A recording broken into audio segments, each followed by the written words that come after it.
first of all, I need to do everything I can to not create unnecessary sounds. If I have to help him, I don't need to put my equipment on the incubator. Then the incubator will work like a drum. One might think that an incubator protects the infant from sound, but that is not always the case. And I will show you a short movie, and it's filmed first outside the incubator, and then I have moved the film camera inside the incubator, and the sound level outside is 55 decibel, and inside it is 75. And you will notice when.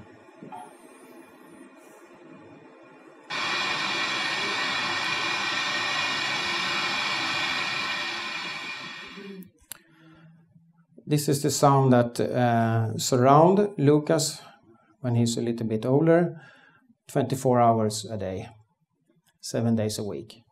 Recently we published a study about sound and vibrations of the effects of sound and vibration on neonates during transport, and we could find that if we used ear muffs, we call them ear muffs, I will show you a picture later on, that when the infant had this, the infant also had a more stable and calmer heart rate. But we could also show as the most sickest infants was those who also was the most vulnerable infants. It is important because the premature infant, they have a developing brain that is not fixed in their function, so stressors and high sound levels can affect that process. And also we need a good sound environment for the staff, because a lot of alarms stresses the staff and increases the risk to doing errors in the care of tiny premature infants. The room needs to be large, and the bed spaces could be either shield off from each other, or you can design a unit with single room care. And sound absorbers in the roof or at the walls are shown to have a good effect in decreasing the sound levels. But also the medical equipment need to have modified alarms. If you ask the staff on a neonatal unit, is sound important? And I'm sure they will say yes, sound is important.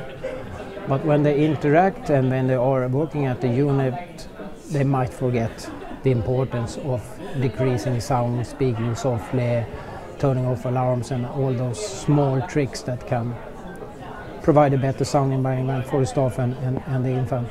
So there is an awareness and there is a knowledge, but it's still a gap to do an even better sound environment.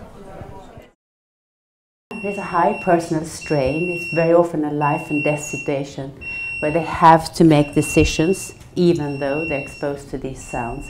And as Per said, many of these alarms are unnecessary. And as you understand from this and the previous, the importance of a healthy soundscape in hospitals have so far not been acknowledged. And they found that the use of earplug lowered the incidence of intensive care unit syndrome with a reduction of 53%, the risk of development, both the mild confusion and the intensive care unit syndrome. So that was a large reduction.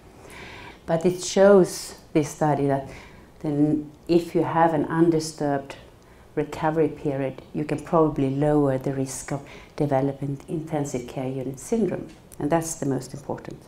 We definitely need to avoid unnecessary, meaningless sounds. I think that's must be time to start doing that now. And maybe we could also strive for pleasant sound environment.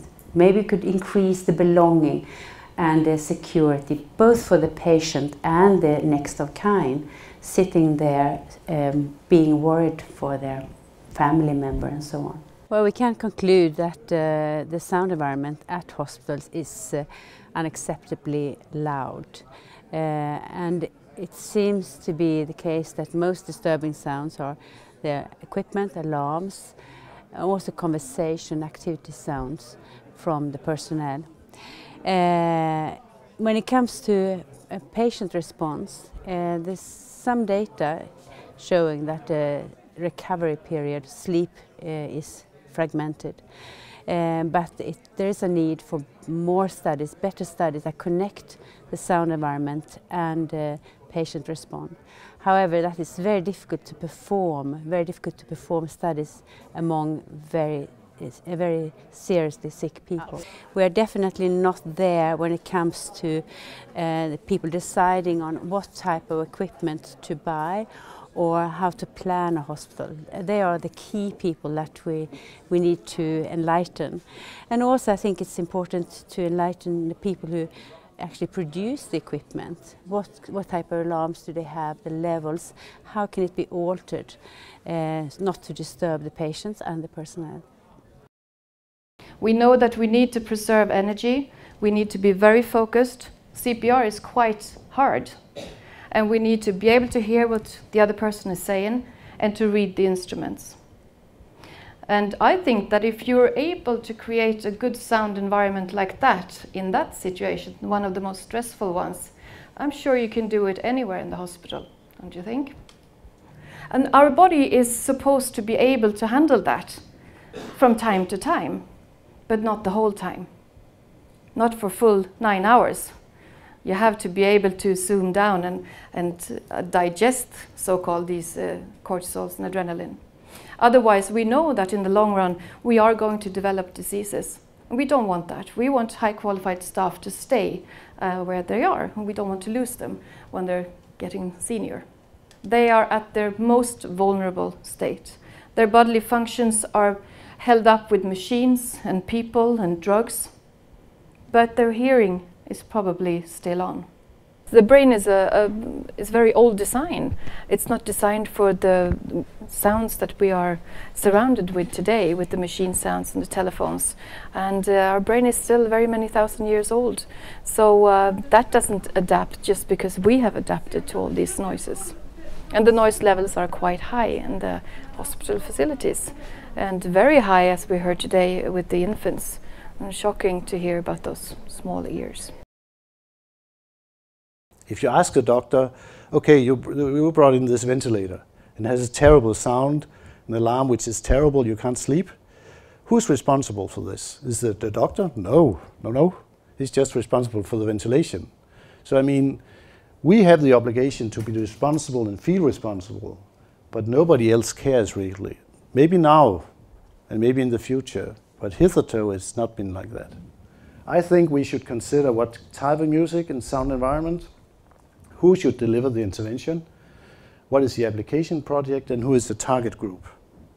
I think that staff, healthcare personnel and ambulance personnel should justify why they don't use designed music environment, including acoustic regulation, to improve patient well-being.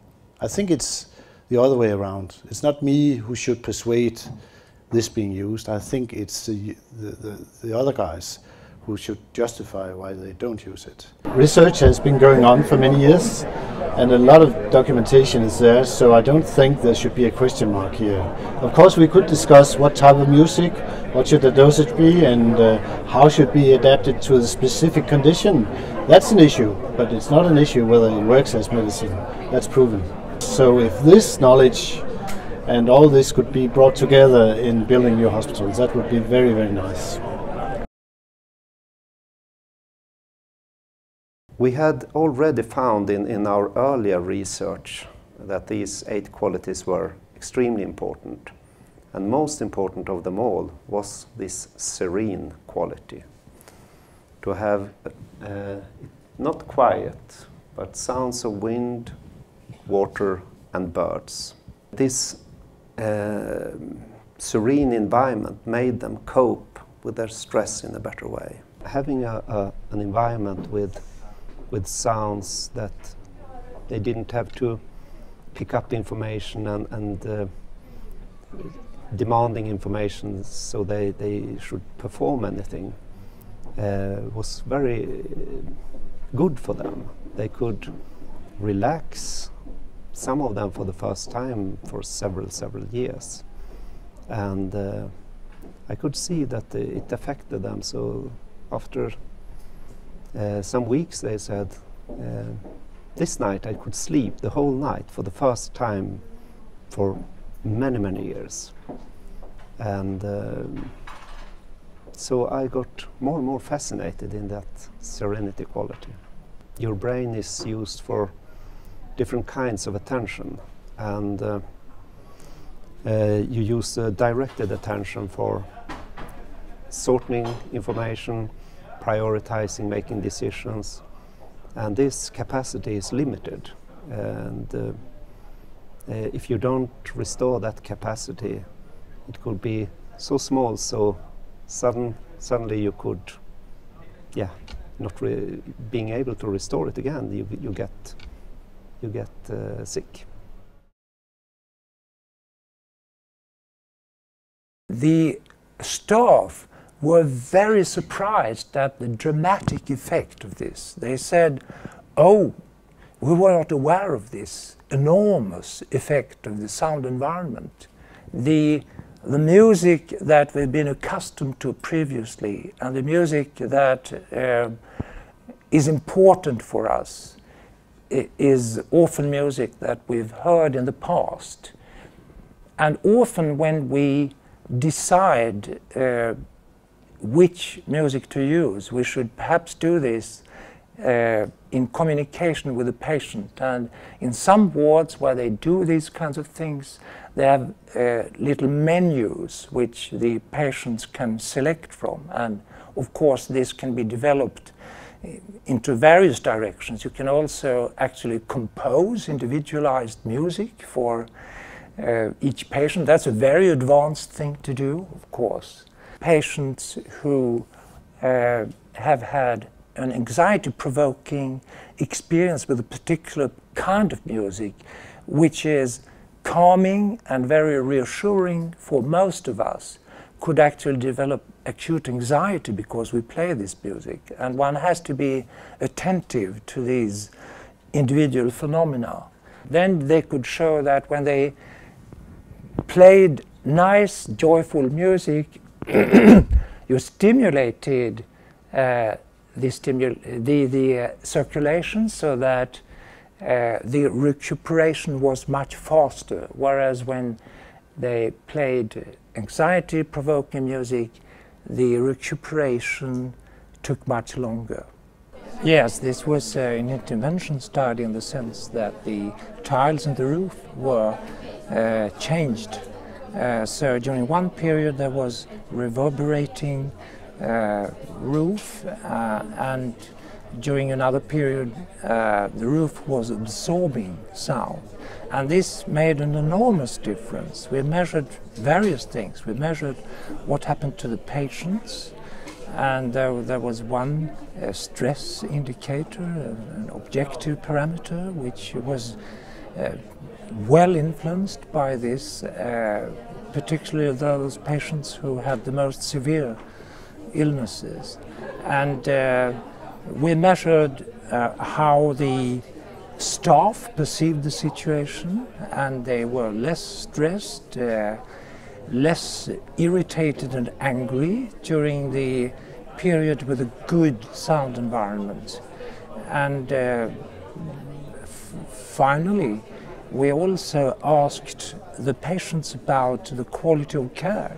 And to our surprise, they reported that they found that the attitude of the staff had been much better during the period with a good sound environment. So all of those findings pointed in the same direction. Perhaps the most surprising finding was that when we interviewed the staff afterwards, they told us that they were very surprised about this, and they were, stunned by the fact that the sound environment was so important and that it made such a difference to have a good roof versus a bad roof. So that was perhaps the most surprising finding.